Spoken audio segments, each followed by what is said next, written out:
السلام علیکم ورحمت الله وبرکاتو. د الحیات یوټیوب چینل درنو لیدونکو اوریدونکو یو ځل بیا تاسو ته د الحاد د سیریز پنځمې ویډیو ته ښه راغلاست وایو. په دغه ویډیو کې به موږ د ملحدینو هغه مشهوره پوښتنه ځوابوو چې هغوی وایي که چیرې الله سبحانه وتعالی موجود دی صحیح ده نو انسان ولې له ستونزو تکالیفو کړاوونو سره مخ دی. پوښتنه که سرسري واخیستل شي انسان واقعا د خپل دین په اړه باندې په شک کې اچوي. انسان په ذهن کې واقعا دا سوال را پورته کېږي چې که چیرې الله سبحانه وتعالی موجود دی، قادر مطلق ذات دی، رحیم و کریم ذات دی، نو انسان زه ولې په ستونزو کې یم؟ صحیح ده؟ په داسې حال کې چې الله سبحانه وتعالی ما سره خواخوږي لري، ما له ستونزو ولې نه خلاصوي؟ د دې پوښتنې د ځوابولو لپاره څو موارد په پام کې نیسو. لومړی دا چې که چیرته یو څوک د یو څه شي په حکمت باندې نه پوهېږي، د دې مطلب به دا نه وي چې هغه شی موجود نه دی. صحیح ده؟ یو ډاکټر دی، یو ماشوم ته ستنه وهي، که چېرته دا ماشوم دا فکر وکړي چې ډاکټر په زړه کې زما لپاره رحم شتون نه لري، د رحم د نشتون ثبوت به دا نه وي چې ډاکټر ماشوم ته ستنه وهي. ډاکټر واقعا په همدې اساس باندې د ماشوم ته ستنه وهي چې دی ورسره خواخوږي لري چې دغه مشخص مرض نه دا ماشوم وژغورل شي. او حال دا دی چې دغه ماشوم د کم علمۍ د وجې نه، د لا علمۍ د وجې نه په دې فکر کوي چې دا ډاکټر زما دشمن دی، یا د ډاکټر په زړه کې رحم نشته. د رحم د نشتون ثبوت خدا نشو چې ماشوم په دې نه پوهېږي چې دغه ستن وهل ما لپاره فایده کوي. صحیح ده؟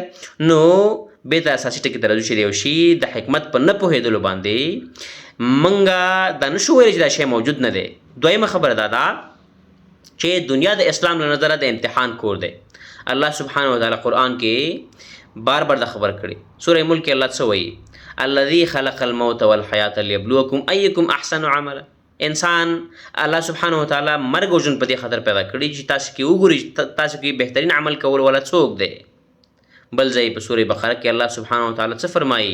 بعد اعوذ بالله من الشیطان الرجیم ولنبلونکم بشیء من الجوع ونقص من الاموال والانفس والثمرات وبشر الصابرین.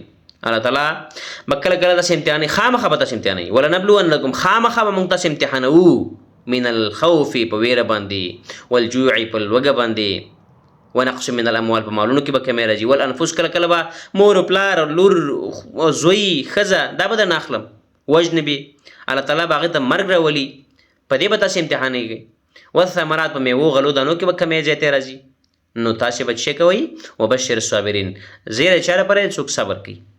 نو د اسلام له نظره دنیا د سوکالۍ او آرام ځای نه دی. ګوره اسلام له نظره دنیا د امتحان او د ابتلا او د مشکلاتو ځای دی. بل ځای الله څه فرمایي؟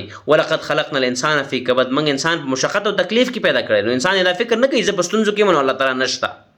د اسلام نظره دنیا د سوکالۍ د آرام ځای نه دی، بلکې د تکالیفو امتحانونو کړاوونو ځای دی. هر څوک چې زیاته دعوه کوي زه ډېر مؤمن یم، زه ډېر ایمان لرم په الله تعالی باندې، هغه د هماغومره کچه باندې د الله تعالی امتحان ته ځان کلک کړي. درېیمه خبره دا چې نړۍ د ډېری کړاوونه او ستونزې انسان په خپله ګوره جوړوي. جنګ څوک کوي، فساد څوک کوي، خیانت څوک کوي، قتل څوک کوي، جبر څوک کوي، دا څوک کوي؟ دا ټول انسان کوي. دا د انسان خپل انتخاب دی. نو چون دا چې ستا خپل انتخاب دی انسانانو، په دې کې الله څه ملامت؟ دا انتخاب چې تا د الله پاک درکړی دی، ګوره دا یو امتیاز نه دی، دا په خپله یو امتحان یو برخه ده. دا په خپله د امتحان یو مخکې عرض وکړي چې دنیا د امتحان کور دی. دا ستا انتخاب چې ته ښه لاره انتخابوی شي، بده لاره انتخابوی شي، اما شاکرا و اما کفورا. صحیح ده؟ نو دا په خپله د امتحان یو برخه ده. نو پس چې دا په خپله د امتحان یو برخه ده او که ته بده لاره انتخابوي، کړاوونه، ستونزې، جګړې، قتلونه نه ته په خپله کوي، نو په دې کې الله څه ملامت دی؟ دا خو د انسان خپل انتخاب دی. صحیح ده؟ څلورم خبردار چې د انسان د اسلام نظره په دنیا کې د انصاف تقاضا نه پوره کیږي.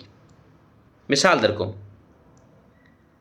یعنی که یو څوک 100 مړي وکړي، 100 کورونه وران کړي او دی په خپل مرګ باندې مړ شي، یا یو څوک مړ کړي، حالانکه د 100 مړي کړي دي، خو یو کس راپاڅېږي خپل حق ته اخلي، دا مړ کوي. صحیح ده؟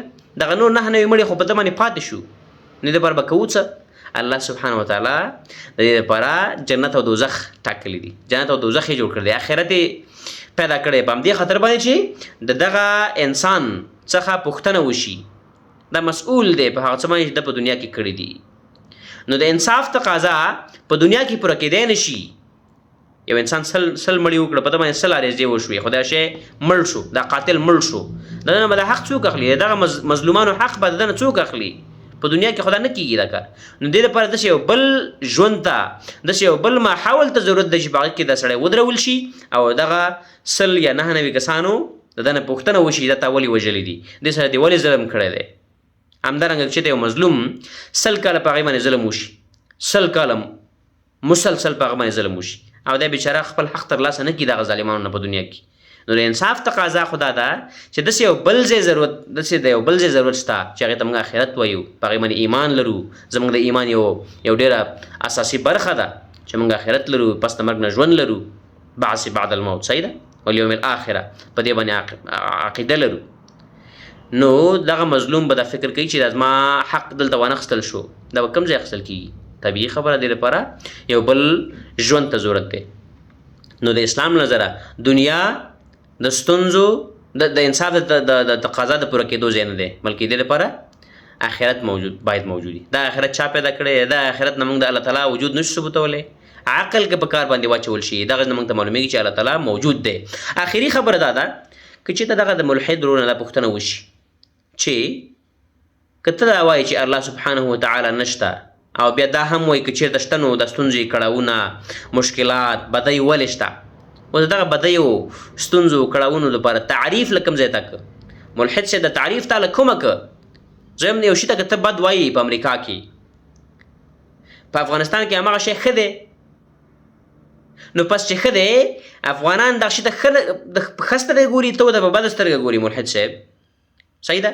همدغه افغان راپاڅېږي دغه شي ته دغه کار ته دغه عمل ته په ښه نظر باندې ګوري، نو چې په ښه نظر باندې ګوري هغې دا کار کوي، ته ورته په بد نظر باندې ګوري، نو فس په آخر کې به یو جګړه جنګ و جدل رامنځته کېږي.